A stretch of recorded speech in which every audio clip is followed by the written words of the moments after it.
जिनको साक्षी मान करके आज यहां पर एक कार्यक्रम हो रहा है पूज्य संत जनों की उपस्थिति में। यहां पर हमारे पूज्य संत जन जिनका आशीर्वाद यहां पर हमें आज प्राप्त हो रहा है, इन सभी पूज्य संतों का जिनकी उपस्थिति का कार्यक्रम आपके सामने हमारे मंच पर अभी जिन महानुभावों का उद्बोधन आप सबको सुनने को मिला है उससे बहुत स्पष्ट हो चुका है। उत्तराखंड बनने के बाद उत्तर प्रदेश और उत्तराखंड के बीच में संपत्ति विवाद चला रहा था और 21 वर्षों से यह मामला जब आपसी सहमति और संवाद से नहीं सुलझ पाया तो ये न्यायालय में चला गया और न्यायालय में जाने के बाद अनसुलझा हो गया। 2017 में जब मुझे उत्तर प्रदेश का मुख्यमंत्री बनाया गया और उसी समय भारतीय जनता पार्टी की सरकार से त्रिवेंद्र सिंह रावत जी के नेतृत्व में उत्तराखंड में बनी, एक मामला सुप्रीम कोर्ट में जो चल रहा था, सुप्रीम कोर्ट ने बहुत तीखी टिप्पणी की थी। मुश्किल से सरकार बने हुए एक सप्ताह हुए थे, इस समय तीखी टिप्पणी हुई थी। तो मैंने अपने उत्तर प्रदेश सरकार के अधिकारियों से पूछा, मैंने कभी ये न्यायालय को, माननीय न्यायालय को इसमें इतनी तीखी टिप्पणी करने की आवश्यकता क्यों पड़ी? क्या हम इसका समाधान बैठ करके नहीं कर सकते थे?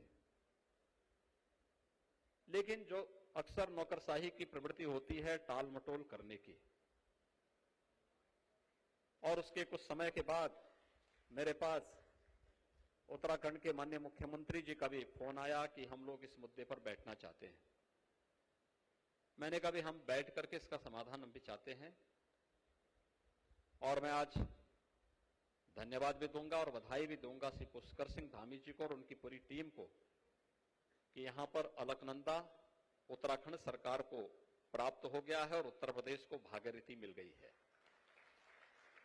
भाइयों बहनों, भारत की जो जीवन धारा है उस जीवन धारा की आत्मा है मां गंगा, और गंगा तब बनती है जब अलकनंदा और भागीरथी एक साथ मिलती है, तभी गंगा बनती है।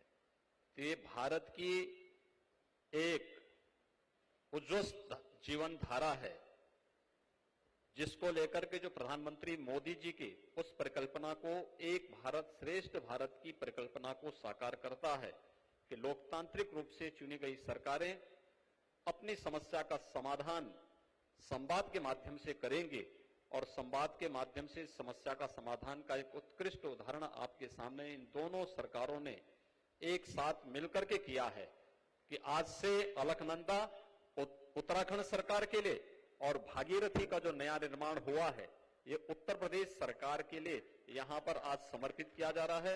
एक बहुत बड़ा अवसर है दो राज्यों के बीच में आपसी संवाद से समस्या का समाधान निकालना, और नहीं तो ये अंतहीन सिलसिला चलता, लोअर कोर्ट में, फिर हाई कोर्ट में, फिर सुप्रीम कोर्ट में, फिर सुप्रीम कोर्ट एक बार फैसला देता, फिर रिवीजन में लोग जाते, फिर उसके बाद जो है तमाम अन्य उसमें उलझाने के लिए 10 बहाने होते हैं। लेकिन हम लोगों ने मोदी जी से एक ही बात सीखी है कि मामले को उलझाना नहीं है बल्कि उसकी जड़ में पहुंच करके उस समस्या का हमेशा के लिए समाधान निकालना है, और उसका समाधान के रास्ते पर उत्तर प्रदेश और उत्तराखंड सरकार दोनों मिलकर के आगे बढ़ रही हैं, जिसमें आज अलकनंदा जो होटल है वह उत्तराखंड सरकार को, आज मैंने यहां पे उत्तराखंड के मुख्यमंत्री जी को उसकी चाबी सौंपी है। अब उत्तराखंड में अलकनंदा होटल का पूरा मुनाफा उत्तराखंड सरकार ले और उत्तर प्रदेश अपना पर्यटन आवास गृह के रूप में इस भव्य भवन को, जो आज पूज्य संतों के आशीर्वाद से यहां पर आज प्रारंभ हो रहा है, वह उत्तर प्रदेश वासियों के लिए यहां पर निर्मित होकर के हम यहां पर उत्तर प्रदेश को उपलब्ध करवा रहे हैं। एक साथ ये प्रक्रिया संवाद के माध्यम से समाधान के रास्ते पर निकल सकती है और उसी समाधान के रास्ते को आगे बढ़ाते हुए हम लोगों ने ये कार्य किया है। भाइयों बहनों, ये उत्तराखंड देवभूमि है और उत्तराखंड के देवभूमि न केवल भारत की आध्यात्मिक रूप से पूरे भारतवासियों को, 100 करोड़ भारतवासियों को अपनी ओर आकर्षित कर सकती है, उतनी क्षमता रखती है। कौन ऐसा भारतीय होगा जो उत्तराखंड के 4 धामों का दर्शन करने के लिए ललायित न हो? कौन ऐसा होगा जो हरिद्वार में मां गंगा में हर जी की पेड़ी में स्नान करने के लिए अपने आप को उतावला न पाता हो? पूरा देश और पूरी दुनिया के अंदर बसा हुआ हर सनातन हिंदू धर्मावलंबी की इच्छा होती है कि हम लोग इस पवित्र धाम के साथ जुड़े। और मैं जब उत्तराखंड की बात करता हूं तो स्पिरिचुअल टूरिज्म के साथ साथ इको टूरिज्म की अपार संभावनाएं उत्तराखंड के अंदर मौजूद हैं। लाखों नौजवानों को नौकरी और रोजगार की संभावनाओं और स्वावलंबन के मार्ग पर अग्रसर करने की उन संभावनाओं को आगे बढ़ाने के लिए आज जिस मजबूती के साथ केंद्र और प्रदेश सरकार कार्य कर रही है, उसी श्रृंखला में आज केदारनाथ धाम जिस भव्य रूप में आया है, अभिनंदनीय है। प्रधानमंत्री जी के विजन का हम सब अभिनंदन करते हैं और उस विजन के साथ हम सबको जुड़ना होगा। हम सबको उसको जीवन में फॉलो करना होगा, उसको अंगीकार करना होगा। हम उसके पीछे चल करके हमारा क्या योगदान हो सकता है, इसके साथ जुड़ करके हम भी अगर अपनी भावनाओं के साथ उसे जोड़ने का कार्य करेंगे, अद्भुत कार्य हो सकता है। उत्तराखंड में केदारनाथ धाम आज संवर चुका है, बद्रीनाथ धाम प्रतीक्षा कर रहा है, वहां पर भी कार्य की परियोजना को आगे बढ़ाने का युद्ध स्तर पर कार्य हो रहा है। हरिद्वार पहले की तुलना में काफी विस्तार हुआ है, काफी अच्छी सुविधाएं मिली हैं। ऋषिकेश में भी उन प्रकार की सुविधाओं को आगे बढ़ाने का कार्य, उत्तराखंड बनने के बाद उत्तराखंड ने अपनी एक नई यात्रा प्रारंभ की है, विकास की यात्रा। यहां की सुख और समृद्धि का आधार बने, यह हम सबके लिए अत्यंत महत्वपूर्ण है। और उसी दृष्टि से आज का एक कार्यक्रम उसी श्रृंखला को आगे बढ़ाने का एक अभियान भी है। मैं इस अवसर पर उत्तराखंड के अपने सभी भाइयों से यही कहूंगा कि हम सबको मिलकर के इस अभियान का एक साथ मिलकर के इसे आगे बढ़ाना होगा। भले ही राज्य अलग अलग होंगे, लेकिन भाव और भावनाएं तो दोनों की एक है, एक जैसी है, एक साथ मिलकर के चलने की जैसी है। और हम लोग मिलकर के हर काम कर सकते हैं, कहीं कोई समस्या नहीं है। अकेले उत्तर प्रदेश 25 करोड़ का बाजार आपके लिए पड़ा हुआ है। उत्तर प्रदेश आपके पास आकर्षित होकर के यहां के धामों का दर्शन करने के लिए आने के लिए उत्सुक है। हमें सुविधाएं देनी होंगी, आतिथ्य सत्कार का, उत्तराखंड की परंपरा का, उसको आगे बढ़ाने के लिए तत्पर होना होगा। और पूरा देश आना चाहता है, यानी आप 4 धाम की 6 महीने की यात्रा में ही देखेंगे इतना कुछ आप लोग यहां के माध्यम से समृद्धि ला सकते हैं। इसके माध्यम से बहुत कुछ संभावनाएं। और फिर मैं उत्तराखंड की जब बात करता हूं तो उत्तराखंड में हर सीजन में अलग अलग प्रकार की संभावनाएं होती हैं। मैं जब 4 धाम की यात्रा बंद होगी तो आपके कुमाऊं से जुड़े हुए नैनीताल और वहां के जो हिल स्टेशन है, जोशीमठ से जुड़े हुए जो आपके हिल स्टेशन है, या उत्तराखंड के जो अन्य उच्च हिमालय से जुड़े हुए जितने हिल स्टेशन है, ये सब फिर उसके लिए पलक पावड़े बिछा करके लोगों के लिए तैयार होते हैं कि लोग अगर पर्यटन के रूप में, श्रद्धा के रूप में आना है तो यहाँ के हर एक जगह, हरिद्वार से लेकर के 4 धाम की यात्रा पर, हर एक डांडे पर और हर एक महत्वपूर्ण स्थल पर जो देव मंदिर हैं, शिवालय हैं, प्रमुख तीर्थ हैं, आप इनका दर्शन करिए। और अगर पर्यटक के रूप में आ रहे हैं तो मुझे लगता है कि देश के उन बिरले राज्यों में उत्तराखंड है जिसका फॉरेस्ट कवर भी बढ़ा है। यहां पर बहुत सारे ऐसे स्पॉट हैं जहां पर इको टूरिज्म की ढेर सारी संभावनाएं आज भी हम सबको लालायित करती, पूरे देश और पूरी दुनिया को अपनी ओर लालायित करती है। और उन संभावनाओं को विकसित करने की दिशा में एक कार्य जहां उत्तराखंड के अंदर हो सकता है, वही हम लोगों ने उत्तर प्रदेश के अंदर प्रधानमंत्री मोदी जी के इस विजन को बहुत अच्छे ढंग से आगे बढ़ाया है। आप सभी पूज्य संतों का आशीर्वाद प्राप्त हुआ था। भव्य कुंभ और दिव्य कुंभ कैसे हो सकता है, यह प्रयागराज ने आप सबके सामने प्रस्तुत किया है। कुंभ की अवधारणा को आगे बढ़ा करके हर एक आयोजन को हम कैसे इसको आगे बढ़ा सकते हैं। हमने विगत वर्ष वैष्णो कुंभ के रूप में वृंदावन में एक भव्य आयोजन करके उस कार्यक्रम को आगे बढ़ाने का कार्य भी किया था। और यही नहीं, आज आप में से तमाम पूज्य संतों को जब प्रधानमंत्री मोदी जी ने काशी में काशी विश्वनाथ धाम का लोकार्पण किया था, उस आयोजन के साथ जुड़ने का अवसर प्राप्त हुआ होगा। काशी विश्वनाथ धाम प्रथम चरण का कार्य पूरा हो गया, सेकंड चरण का कार्य अंतिम स्टेज में चल रहा है। इस मई के अंदर वो कार्य भी पूरा हो जाएगा। और काशी विश्वनाथ धाम की स्थिति ये है कि 1 लाख श्रद्धालु प्रतिदिन आ रहा है वहां पर वर्तमान में। मुख्य मुख्य पर्व और त्योहारों पर यह संख्या 5 से 7 लाख प्रतिदिन जाती है। जिस काशी में हम एक साथ काशी विश्वनाथ मंदिर में 50 श्रद्धालु एक साथ एकत्र करने की क्षमता नहीं रखते थे, आज वहां पर हमारे पास 50,000 श्रद्धालु एक साथ एक समय खड़ा होना चाहेगा तो वहां पर काशी विश्वनाथ धाम के अंदर खड़ा हो सकता है, दर्शन कर सकता है, पूजा में भाग ले सकता है। इस प्रकार की संभावनाएं बनती हैं और ये संभावना वहां पर बनी है। इसमें पूज्य संतों का आशीर्वाद भी था, उनका सहयोग भी था। ये हो सकता है काशी के विकास में इससे योगदान होगा, लेकिन इस प्रकार का कार्यक्रम हमारे पूज्य संतों का सम्मान भी बढ़ाता है, उनके गौरव में वृद्धि करता है, उनके प्रति लोगों की धारणाओं को बदलता है। आज काशी विश्वनाथ धाम भव्य रूप में देश और दुनिया के सामने है। अयोध्या में मर्यादा पुरुषोत्तम भगवान श्री राम के भव्य मंदिर निर्माण के साथ अयोध्या दुनिया की सबसे सुंदरतम आध्यात्मिक और भौतिक नगरी के रूप में विकसित होती हुई दिखाई दे रही है। आप अयोध्या को देखेंगे, बहुत अच्छे ढंग से अयोध्या संवर रही है, नए उस पर आ रही है। मथुरा, वृंदावन, गोकुल, बरसाना, इस सब के विकास की कार्य योजना हमारी लागू हो चुकी है। ये सभी कार्य वहां लागू हो चुके हैं। ऐसे ही सुख तीर्थ का, ऐसे ही नैमिषारण्य का, विंध्यवासिनी धाम का, चित्रकूट का, महर्षि वाल्मीकि की जन्मभूमि का, लालापुर का, संत तुलसीदास जी की जन्मभूमि राजापुर का, ये सभी समग्र विकास की, आध्यात्मिक और भौतिक विकास की उन सभी संभावनाओं को लेकर के हम लोग आगे बढ़ रहे हैं।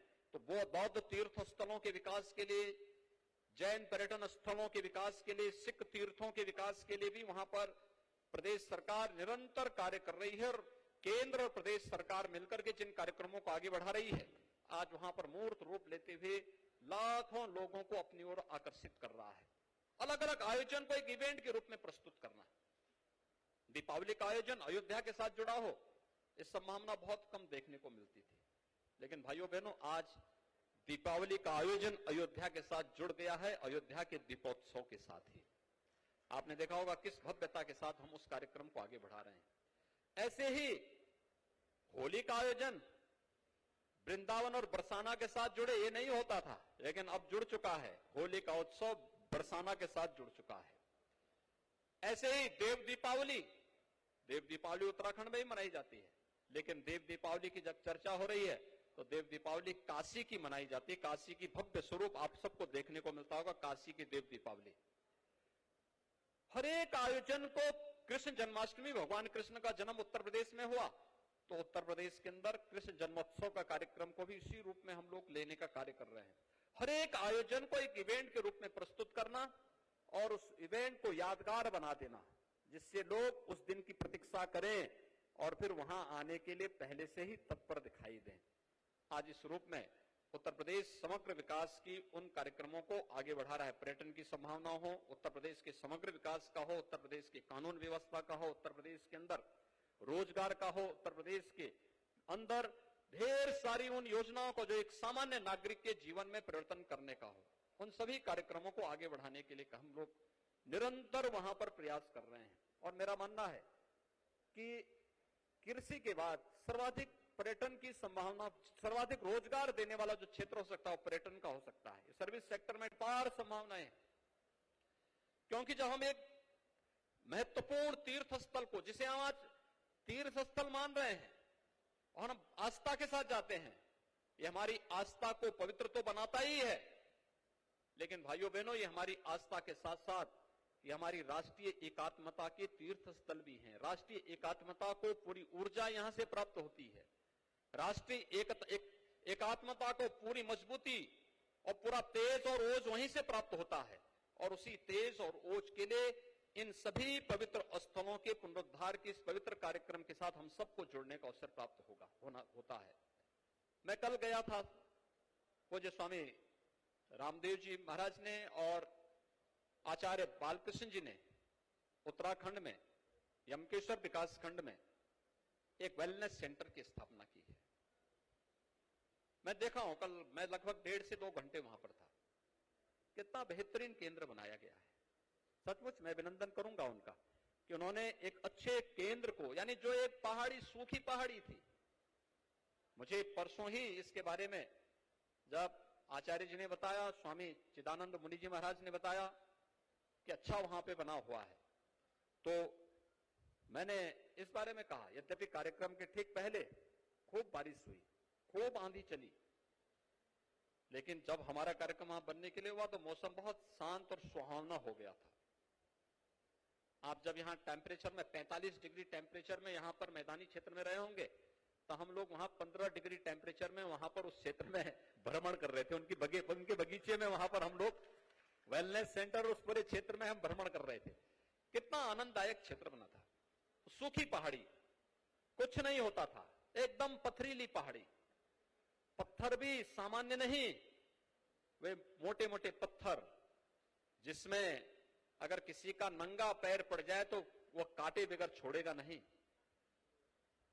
उस पथरीली जमीन पर कल मैं देख रहा था, मैंने वहां पर आड़ू खाया, खुमानी खाया। खुमानी मुझे परसों भी वहां खाने का अवसर प्राप्त हुआ था। और कल मैंने फल देखे, वहां नींबू की अलग अलग वैरायटी देखी, चंदन के पेड़ देखे, 40,000 से अधिक वृक्ष, चंदन है, आरारोट है, आंवला है, नींबू है, खुमानी है, आड़ू है, ऐसी अलग अलग वैरायटी की पूरा जंगल लहराता हुआ दिखाई दे रहा। और आप अन्य पहाड़ियों से उसकी तुलना करेंगे तो एक नई आध्यात्मिक ओज वहां पर देखने को मिल रहा है कि किसी ऋषि की कर्म साधना का यह वास्तविक क्षेत्र बना हुआ है। और वह कर्म क्षेत्र की साधना का जो क्षेत्र बना है, उसका ओज और उसका तेज उस पहाड़ी के अंदर स्वतःस्फूर्त भाव के साथ देखने को जो मिला वहां पर मुझे, वो अद्भुत है। और केवल तीर्थस्थल ही नहीं, वहां पर पर्यटन की संभावनाओं को विकसित करने के साथ साथ वेलनेस सेंटर, यानी अगर कोई बीमार व्यक्ति वहां पहुंच जाएगा तो अपने आप ठीक हो जाएगा। यानी अगर किसी को लंग्स की परेशानी है और उसको मास्क लगा करके चलने के लिए डॉक्टर अगर कहते हैं और उसको थोड़ी सी पॉल्यूशन में खांसी आने लगती है, वह 1 सप्ताह अगर वहां रह जाए तो पूरी खांसी गायब हो जाएगी, लंग्स फिर से मजबूती पकड़ने लग जाएंगे। और लंग्स तो शरीर का एक ऐसा हिस्सा है कि अगर वह कार्य नहीं करेगा तो शरीर का पूरा पंप स्टेशन ही बैठ जाएगा। तो वह स्थिति वहां पर मुझे देखने को मिली। कितना अच्छा रमणीय स्थल के रूप में उसको विकसित किया है। यह पर्यटन के साथ साथ वेलनेस सेंटर के साथ साथ वह उत्तराखंड के पलायन को रोकने और उत्तराखंड के अंदर आत्मनिर्भर भारत की प्रधानमंत्री मोदी जी की परिकल्पना को साकार करने का एक सेंटर स्थापित हो सकता है। और उस प्रकार के अनेक सेंटर विकसित किए जा सकते हैं जो उत्तराखंड के नौजवानों को रोजगार और नौकरी तो देगा ही, साथ साथ आरोग्यता के लिए उत्तराखंड की भूमि पर देश को आमंत्रित करने, एक तरफ 4 धाम की यात्रा चलेगी और दूसरी तरफ आरोग्यता की यात्रा भी चलेगी। एक साथ दोनों जब बढ़ेंगे, हम आस्था के साथ साथ आरोग्यता को भी जोड़ करके इस कार्यक्रम को आगे बढ़ाएंगे तो उसके बेहतरीन परिणाम वहां पर देखने को मिलेंगे। और एक अच्छा प्रयास वहां पर हुआ है। मैं इसके लिए स्वामी जी का और आचार्य जी का हृदय से अभिनंदन करता हूं कि उन्होंने उस कार्यक्रम को वहां पर बढ़ाने का कार्य किया है। भाइयों बहनों, ऐसी अनेक संभावनाएं अलग अलग क्षेत्र में बन सकती है। मैं देख रहा था उत्तराखंड में अलग अलग व्यक्ति अपने तरीके से कुछ नया करने के लिए तैयार है। एक नया उत्तराखंड, और डबल इंजन की सरकार है, इसका लाभ तो मिलना ही मिलना है।